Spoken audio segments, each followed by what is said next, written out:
going on, everybody? Welcome back to another episode of Cybertronic Exchange.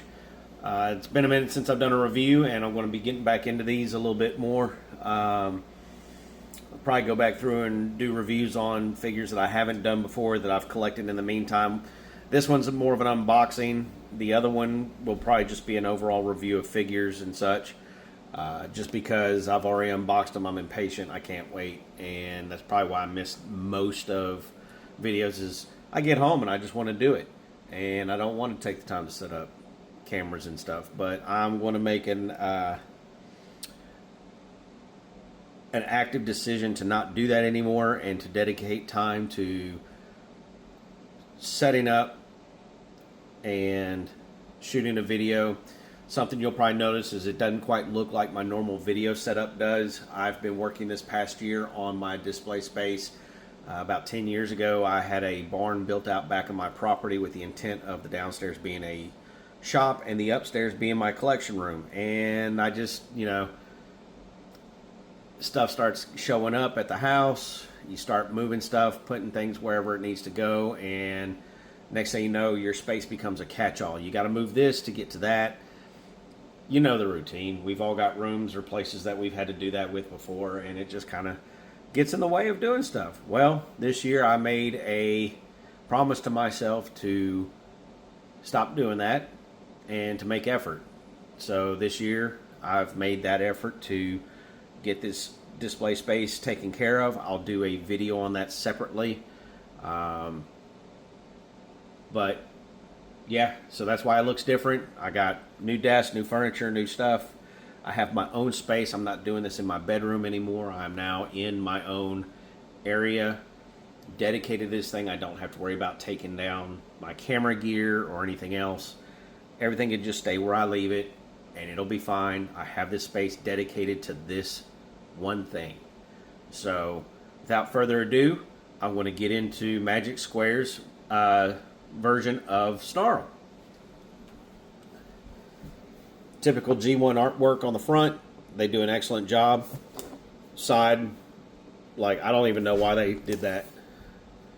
But, you don't have to make it a surprise anymore. It's there, but they got their typical tech specs at the bottom. That's pretty neat. And full image there. Alright, let's get inside.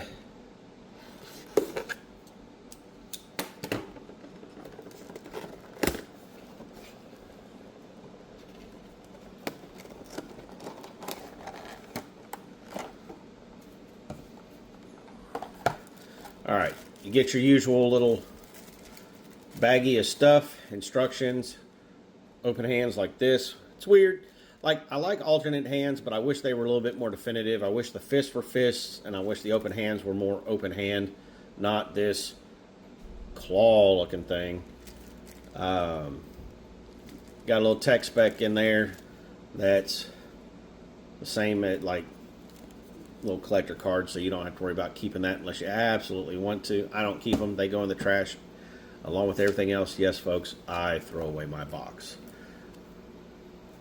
They threw in the tech spec for Swoop because he didn't get his. They forgot it in the box. So you get one of them too. At least I think they do. I gotta look. I got the instructions over there because I got the whole crew right there.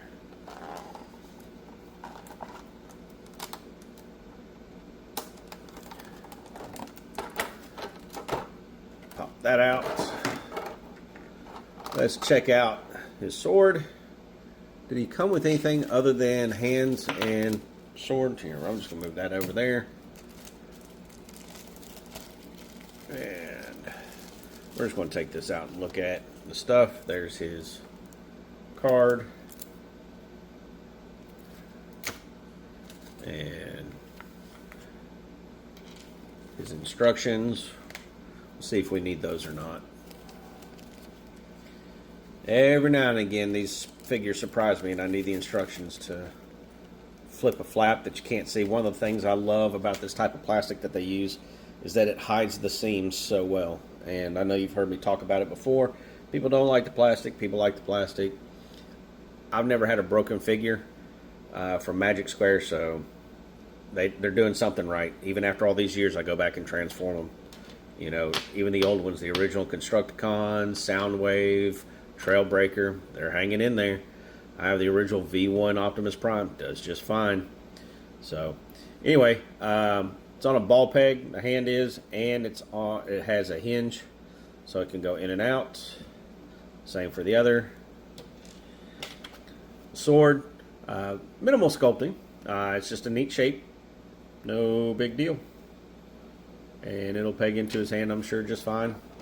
So let's go ahead and get him out. And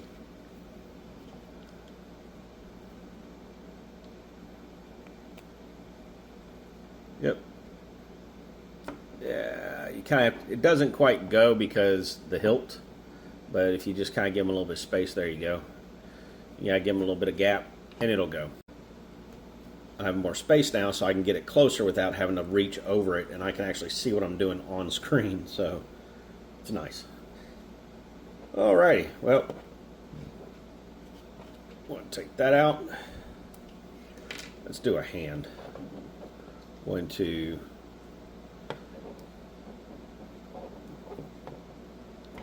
violently, I guess, pop the hand out of socket. There we go. And let's grab the right one.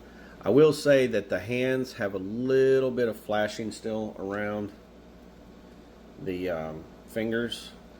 Looks a little junky. Probably need to take an X-Acto knife and just kind of clean it up a little bit.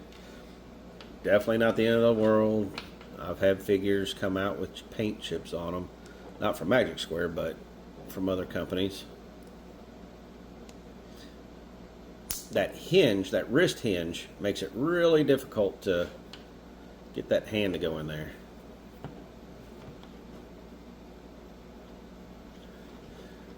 Looks like he should be holding an orb or something here. Let me see if I can get this a little lower. There. Does that help?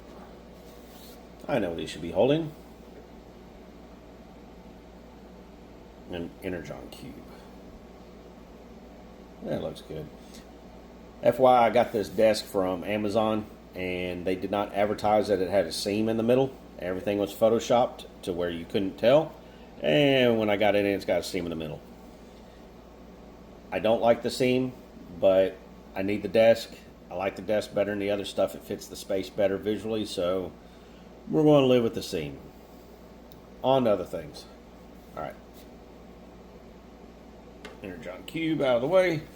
We'll swap that hand back out, and then we'll go over articulation, which, wrist in, wrist out, wrist in, wrist out.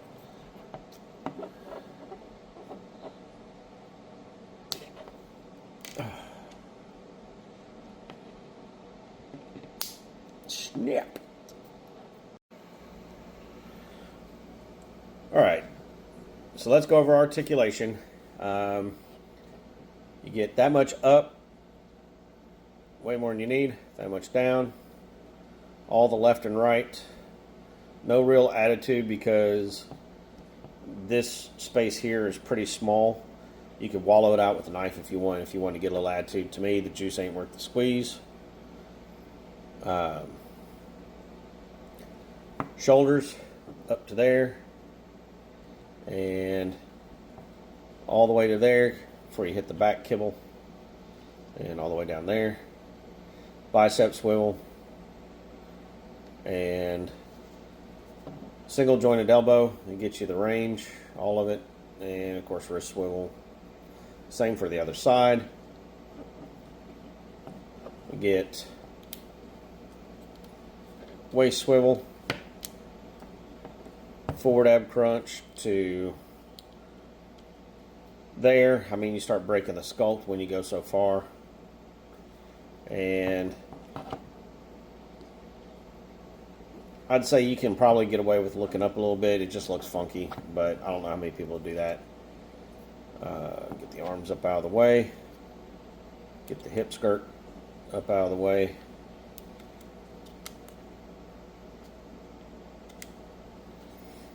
And full 90 degrees. And forward to there. way up, get that showgirl kick, and then back really doesn't go back at all. Like it just kind of stops. And then you get a thigh swivel. Bring those back down.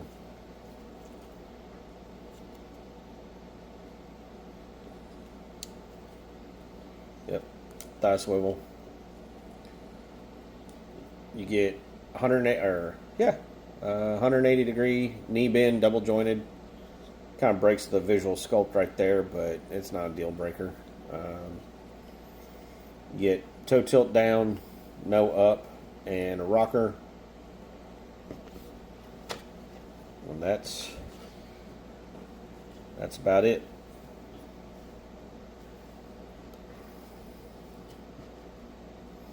Looking at them from the back. It's not horrible from the back. Fairly clean.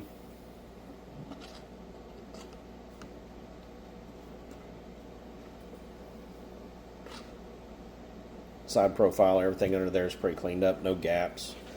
Forward facing pins, you know that's a thing for me. You got 2 here, and that's about it. I only see the 2. I mean, you got pins going through here, but it's so deep in there, it's not off-putting to see it. Kind of like here, you got pins that go down through these holes, but they're deep in there, and you're not looking at them. From the side, you got like 1, 2, 3, 4, and then all these in the chest cavity, but how often are you looking at your figures from the side? This is the view that matters. So, yeah, not too shabby.